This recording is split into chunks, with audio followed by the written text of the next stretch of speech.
আমাকে যদি কেউ বলে তুমি কি ফিরে পেতে চাও, তাহলে আমি একটা কথাই তাদেরকে উত্তর দেব, আমার ছোটবেলা। হ্যাঁ, আমি ছোটবেলাটা অনেকটা মিস করি। বাই দ্য ওয়ে, আজকে গিয়েছিলাম আমার প্রিয় বান্ধবীর বিয়ে, সেই কারণে গিফট কিনতে, আর নিজের জন্য অনেক কিছু কেনার ছিল, সেই কারণে গিয়েছিলাম। আসসালামু আলাইকুম, welcome back to my channel.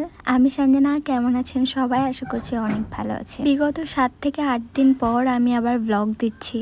অনেকে হয়তো আগের আমার লাইভটা দেখেছিলে, আমার শেষ ভিডিও। বিগত 7 থেকে 8 দিন অনেকটা ডিপ্রেশনে ছিলাম। ফাইনালি সেগুলো সব ভুলে আবার নতুন করে ব্লগিংটা স্টার্ট করলাম। তোমাদের মতো কিছু ভালোবাসার মানুষ থাকলে হয়তো আমার ভিডিও বন্ধ করা কোনো দিনই হবে না। যাই হোক, আমি আর মুস্কান প্রায় বেরিয়েছিলাম 5:30টার কাছাকাছি। আমি আজকে দুপুরবেলায় খাওয়া দাওয়া করে প্রায় 3:30 নাগাদ একবার ঘুমিয়ে গিয়েছিলাম। আর কেউ আমাকে ওঠায়নি, আর মাজানকেও বলতে মনে ছিল না যে আমি বাজার যাব, তাই তাড়াহুড়ো করে যখন ঘুমটা ভাঙে তখন দেখি প্রায় 5:30টার কাছাকাছি। মুস্কানকে নিয়ে চটজলদি বেরিয়ে পড়লাম। মুস্কানেরও শরীরটা অনেকটা খারাপ, কিন্তু ওকে বলতেই ও বললো চলবুনি, কোনো অসুবিধা নেই। আমি এসেই প্রথমে একটা কাপড়ের দোকানে ঢুকেছিলাম। আমি যে শাড়িটা পরবো সেটার ম্যাচিংয়ে অনেক কিছু জিনিস নেওয়ার ছিল, সেই কারণে। তারপর এলাম গিফটের দোকানে। আর গিফট মানে জানেন তো, আমার না পছন্দ হয় না। মানে অনেকেই রয়েছে যারা এগুলো সেট গিফট করে, আমাকেও বাধ্যতামূলক সেটাই নিতে হলো। কিন্তু গিফট মানে আমার সেই একটা পছন্দের শাড়ি হবে, একটা ভালো ওয়াচ হবে, এগুলোই বেশ ভালো লাগে।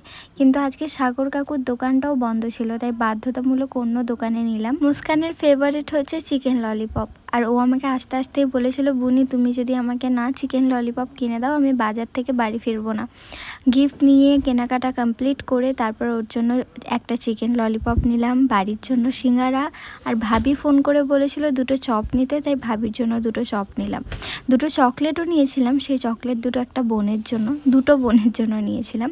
তারপর প্রায় সন্ধে হতেই আমরা বাড়ি ফিরলাম অনেক কিছু নিয়ে। 2টো মানুষ আর ব্যাগ একটা কাঁধে ছিল, একটা গিফটের বড় প্যাকেট, তার উপরে অত খাবার দাবার, কী যে কষ্ট হয়েছে ভাবার বাইরে। ফেসবুক পেজেতে আমি বলেছিলাম যে এই ভিডিওটাতেই আমি বলেছিলাম যে 100টা যদি শেয়ার আসে, আমি আমার স্কিন কেয়ারের একটা রাজ ভিডিও শেয়ার করব।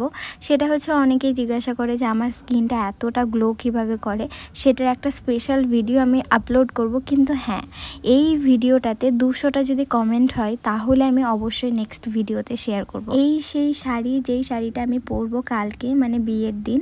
আর কেমন লাগছে শাড়িটা আমাকে অবশ্যই জানাবেন। আমি না বেশি একটু হেভি মানে শাড়ি আমার পরতে প্রচুর অসুবিধা হয়, তাই কারণে এই শাড়িটাই নিলাম। আর থিম রেখেছিলাম আমি ইয়েলো।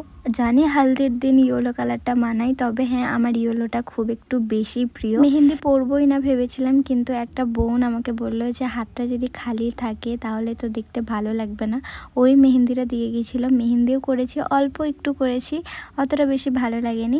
মেহেন্দিটা কমপ্লিট করতে করতে প্রায় বেজে গেছিলো 9:30।